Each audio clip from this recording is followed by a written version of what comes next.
Alright, join me today with the journey of a check engine light. It's a Chevy Silverado. Let's find out what's going on with this car.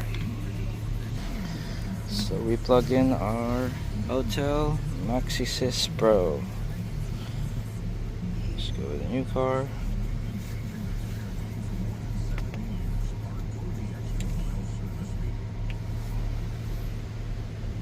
Auto detect.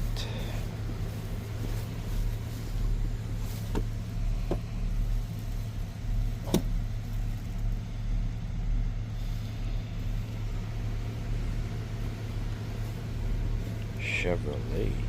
It's got 150,000 miles.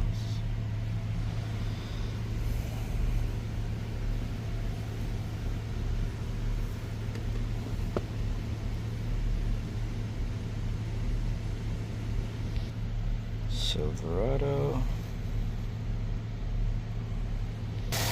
Engine size 4.8. Go back here, it's a 4.8 V8. This is a manual HVAC. It's under.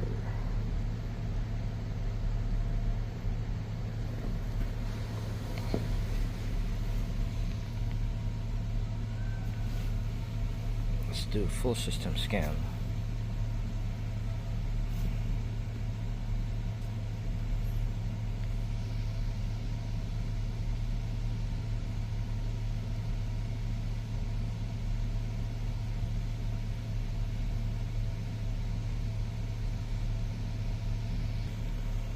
That's pretty odd. It did not scan anything. 0 DTC, but the rest of them it says no response. Why is that? Just in case, maybe it's a bad scan tool, or maybe it's a bad connection. Let's use our cheap scan tool.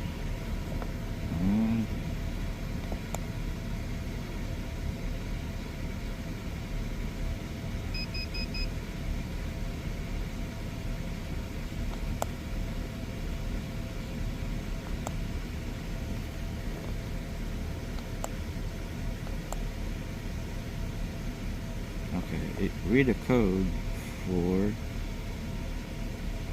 the evap system. Let's try again with our expensive scan tool. Let's try a different way.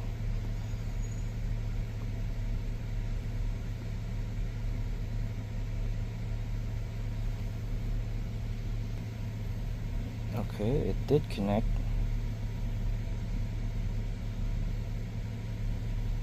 So that's our code.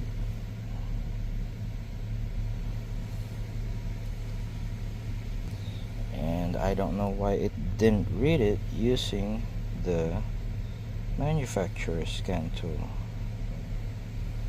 or the OE level scan tool. Let's try this again.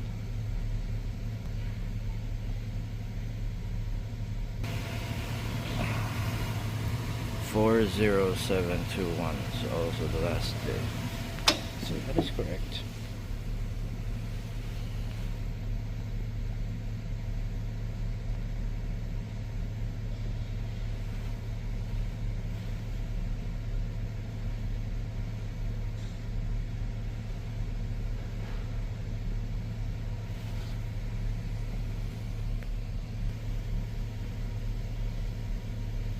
Let's skip the auto scan so we know that's on the engine side.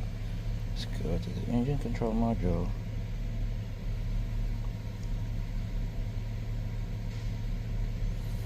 Not communicate. Really, my scan tool will not communicate.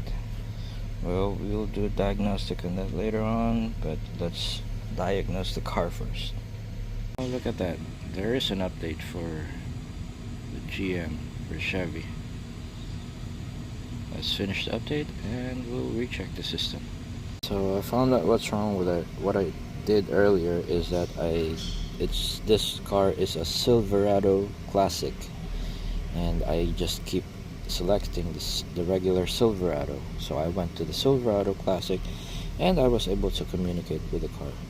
So now over here you can see that the fuel tank pressure sensor is 10.8 88, meaning there's a pressure on the fuel tank that is more than the specification. The DTC P0446, a description of it is that there's a restriction on the vent location.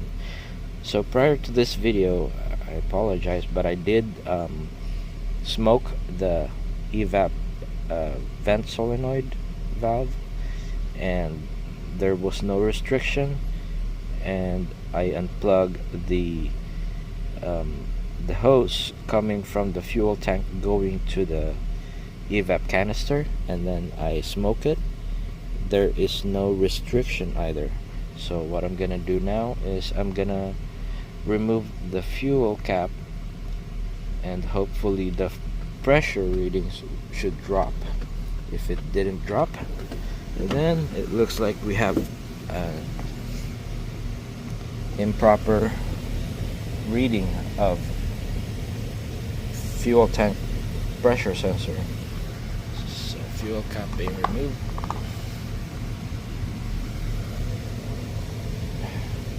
Our fuel tank pressure sensor stays 10.8. There shouldn't be any pressure because the fuel tank is open. But the fact that it's still reading a pressure, then it looks like we have a bad sensor. Bad fuel tank pressure sensor. That's it. I'm gonna recommend it, and we will update to see if that fixed the problem. Look at that. Fuel tank pressure sensor is now close to 0 atmospheric pressure. I just replaced the sensor. It's actually located on top of the fuel tank. So I just unplugged the old one and plug in the new one, and the reading shows back to atmospheric pressure. We just verified it's a bad sensor.